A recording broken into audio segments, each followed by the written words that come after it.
We zijn hier bij de proefboerderij Kolmerwaard tussen Muntjesziel en Kolmerpomp in. Je maakt dit hier kozen als een van de punten voor de Lauwersland Fietsvierdaagse. Waarom? Wij hebben op een gegeven moment wel eens onderwijs bezienswaardigheden. En dat voelt deze dus in de route. Wij nemen het een rondje Buren. Dus het is een combinatie van de Iep en Dij dit hier. Plus de fietsers ben je welkom. Tot nota in elk geval heel erg tevreden dus. Ja, we zijn nou dik tevreden. Mensen ben ik tevreden. Dat is heel belangrijk. We hebben natuurlijk een heel soort mensen bij die komen al jaren bij ons. Omdat ze zeggen het, wij goed voorlander hebben. Nou, dat hoop ik dus. Dit is stil op mijn jasje, 15e keer. Dus een lustrum. Ja, wij horen met lustrum, maar ja, we zitten bij horen eigenlijk misschien wat meer mensen. Dus we zitten een beetje bij het verhaal. Hoe lossen we verder op? Maar het is een lustrum, ja dat klopt. Eike Maasing, voorzitter van de SPNA. Wat is de SPNA precies? De SPNA is de Stichting Noordelijke Proefbedrijven voor de Akkerbouw. En dat betekent dat er heel veel onderzoek wordt verricht naar akkerbouwgewassen die vooral in deze regio worden geteeld. We zitten hier in de Kolmerwaard. Wat maakt de Kolmerwaard zo bijzonder om hier een proefboerderij te starten? Nou, de Kolmerwaard is een uniek bedrijf.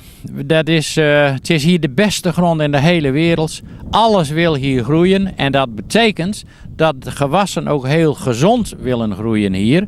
En dat toch een voorbeeldpositie is, ja, niet alleen voor de regio, eigenlijk zou dat wereldwijd moeten zijn.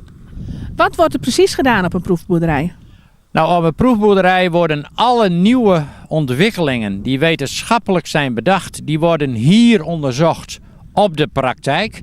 Dus de resultaten daarvan die kunnen ook direct toegepast worden op het boerenbedrijf in de regio, nationaal en eigenlijk Europees en wereldwijd. Dan praat je bijvoorbeeld over zoeken naar ziekteresistente rassen? Dan praat je over een betere groeibegeleiding van de teelten. Dus betere ziektebestrijding, optimalisering van de bemesting. En dat moeten we eigenlijk zo zien dat het duurzamer kan.